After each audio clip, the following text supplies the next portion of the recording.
Buenas tardes. Les agradecemos de parte de el tercer coloquio de historia organizado en Acaxingo en honor a San Juan Evangelista. Hoy toca turno, siendo la última de las presentaciones, al cronista de San Andrés Cholula, Tacho Juárez Herrera, quien nos hablará de las santidades desconocidas de Acaxingo, de su parroquia y de sus capillas. Entonces, pues te agradezco muchísimo, Tacho, y adelante. Es un gran placer como cronista participar con los compañeros, pero sobre todo compartir una pasión que he tenido desde hace muchísimos años sobre la iconografía, sobre la emblemática y la iconología en el arte religioso que hay en nuestro estado. Pues bueno, sin más, ahorita presento la, eh, el trabajo.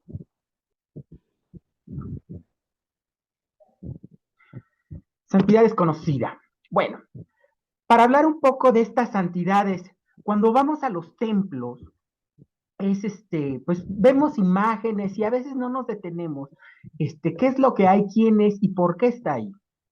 Para empezar, vamos a hablar del patrono del templo, bueno, del patrono de la comunidad, que es San Juan Evangelista, también llamado el Bojanergues, hijo del trueno, y tenemos dos pinturas maravillosas del siglo XVIII de Miguel Jerónimo Sendejas, que nos habla de lo que no está escrito en la Biblia sobre este personaje.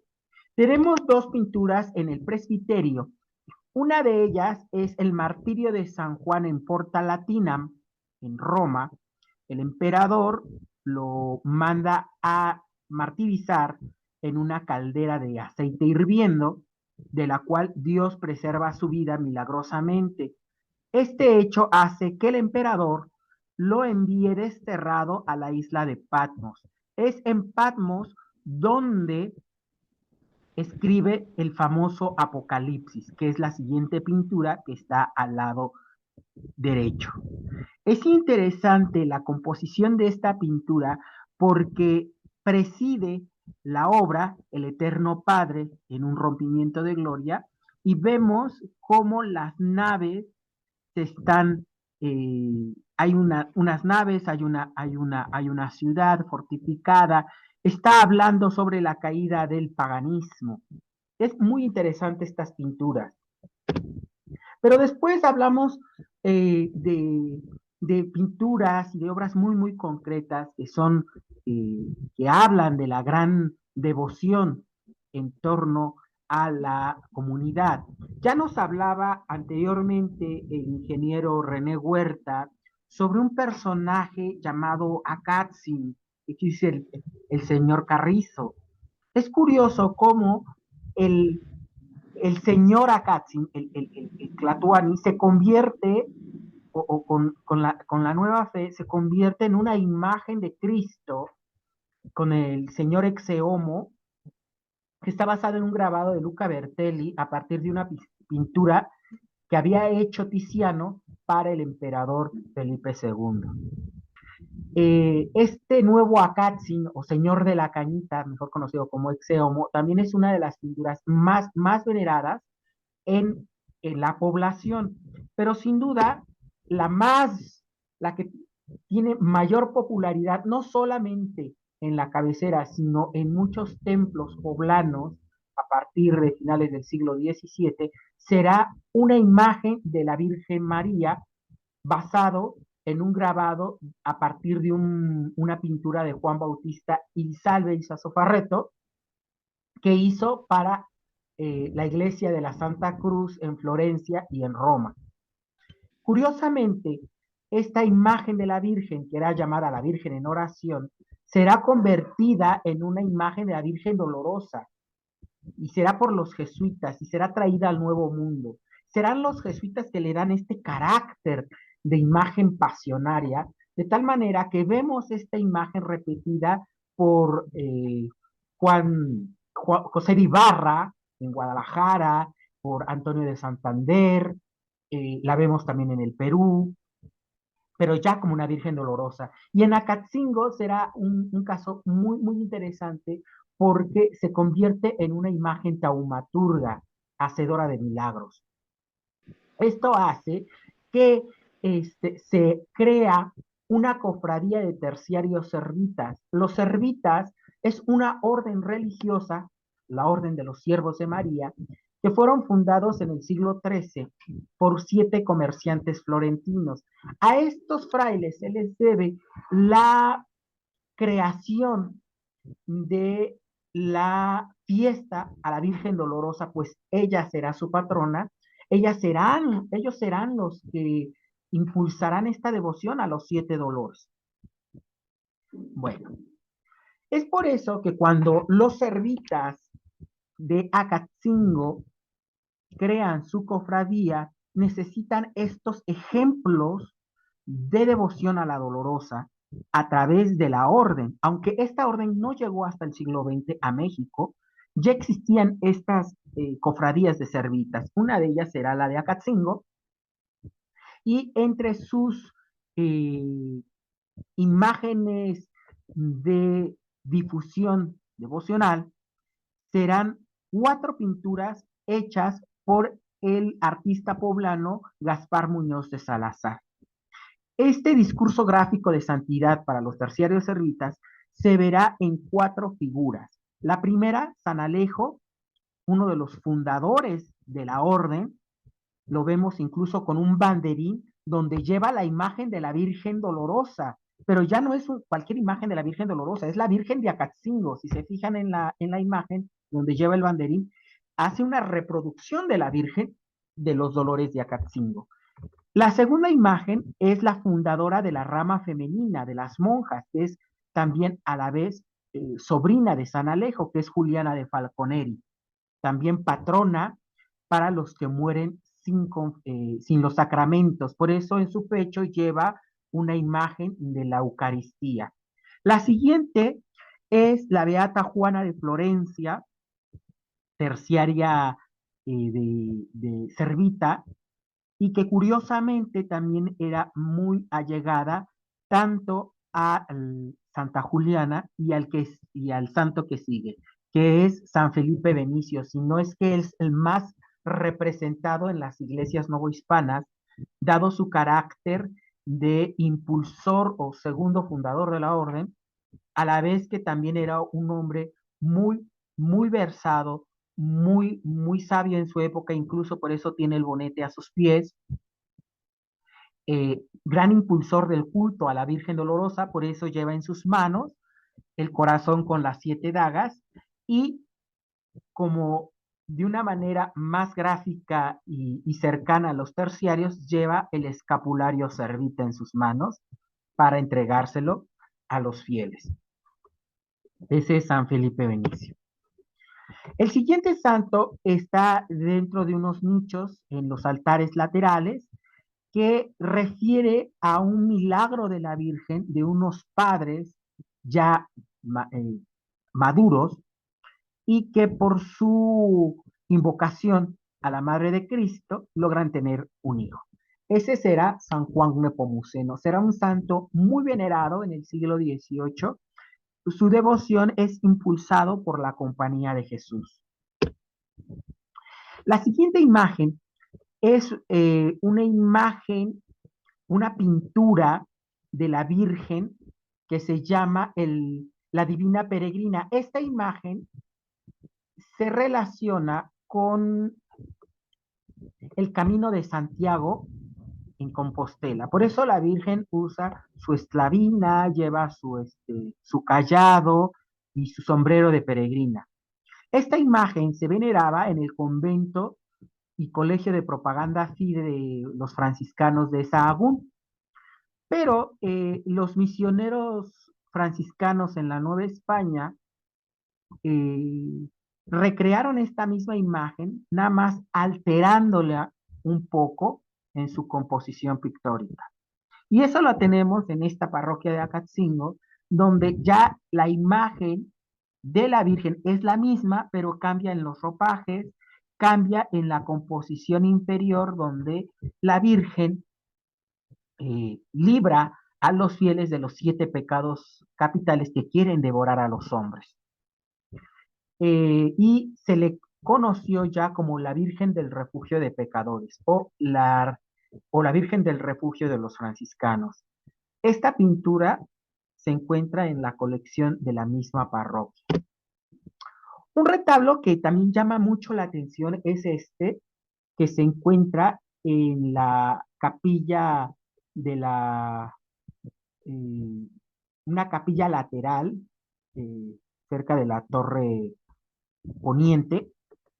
Es un retablo de estilo estípite del siglo XVIII, con pinturas de Miguel Jerónimo Zendejas, y llama la atención porque las pinturas aluden a santos que están invocados contra epidemias y catástrofes públicas.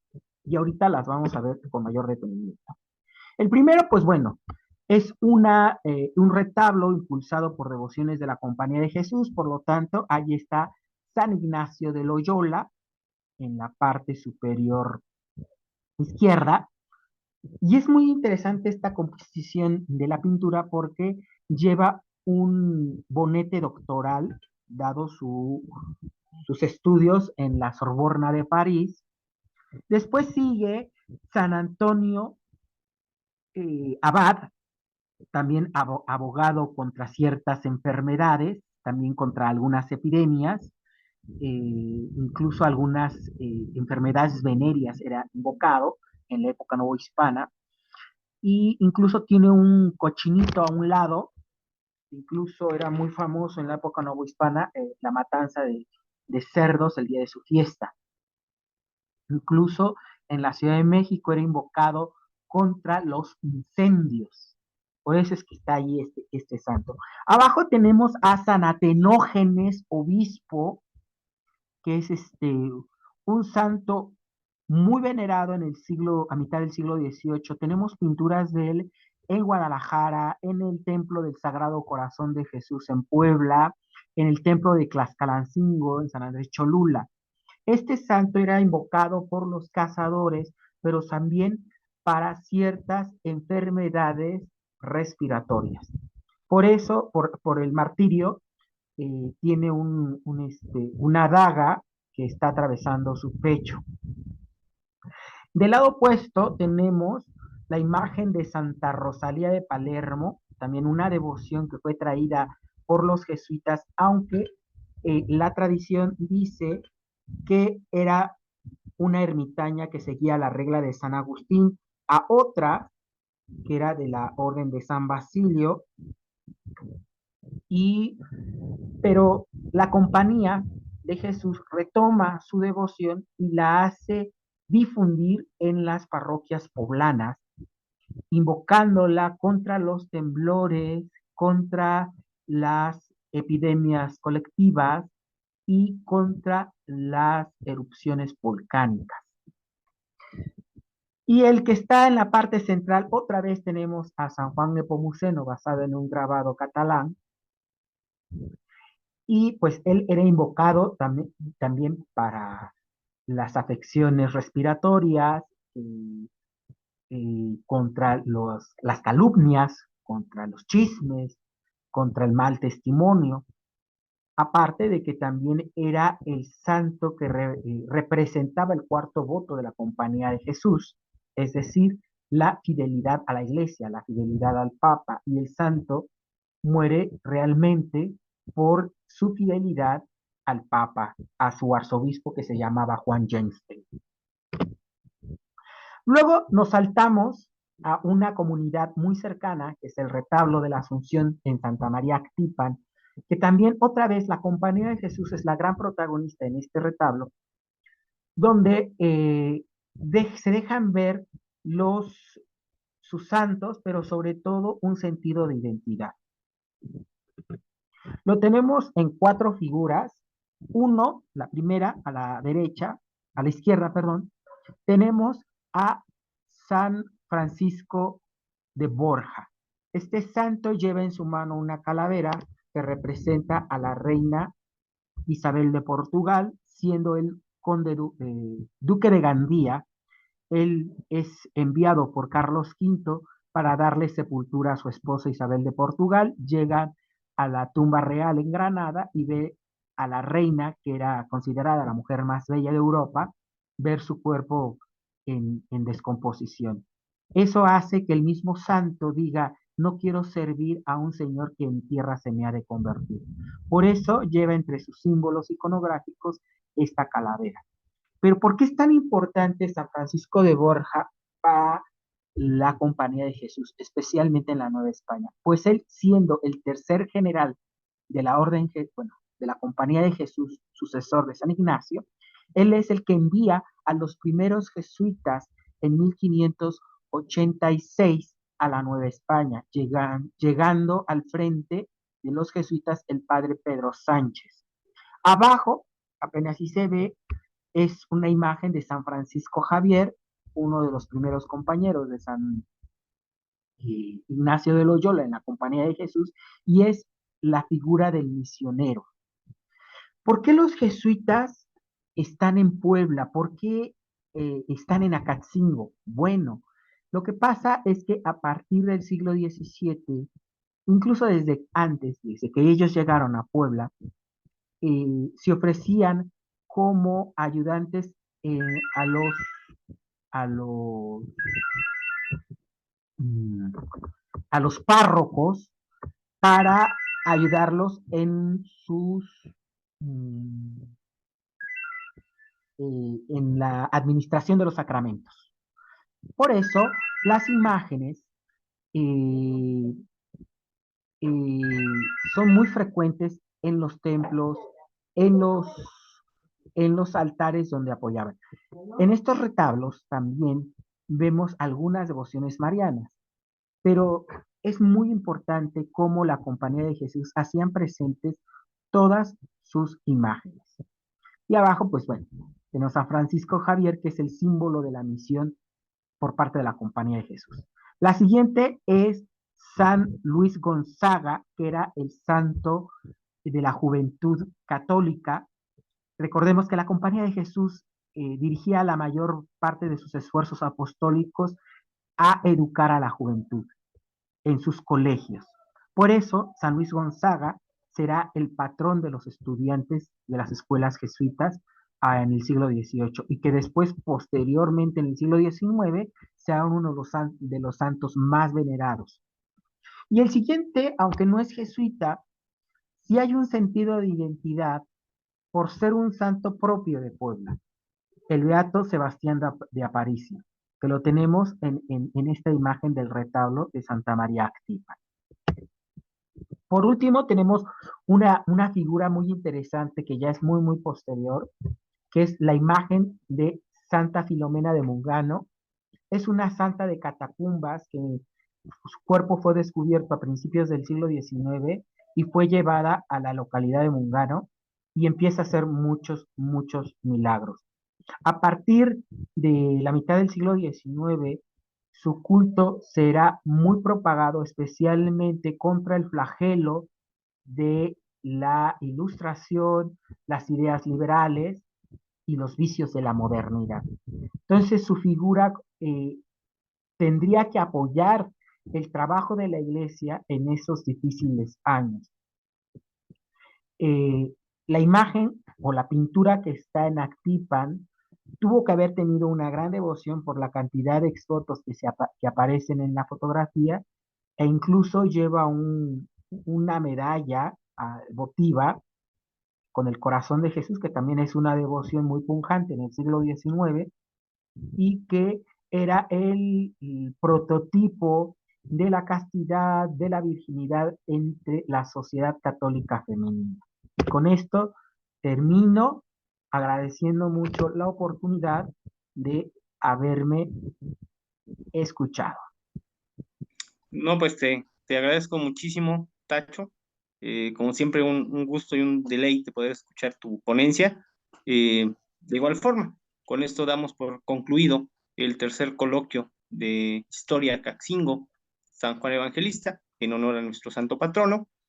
Su fiesta fue el día 27 de diciembre, por eso hacemos estas presentaciones en estos días. Y en comentarles únicamente que en próximas fechas estaremos presentando el, el resumen colectivo, la memoria, tanto del segundo coloquio, el del 2001, como se estará presentando a la par las memorias de este tercer coloquio, con todas las ponencias y datos aportados, con la finalidad de ser tomados en cuenta para resarcir y nutrir un poco la identidad y el conocimiento de la historia de nuestra comunidad. Muchísimas gracias, soy Carlos Arreola, cronista auxiliar de Caxingo, y nos vemos pronto. Gracias. Un saludo a todos.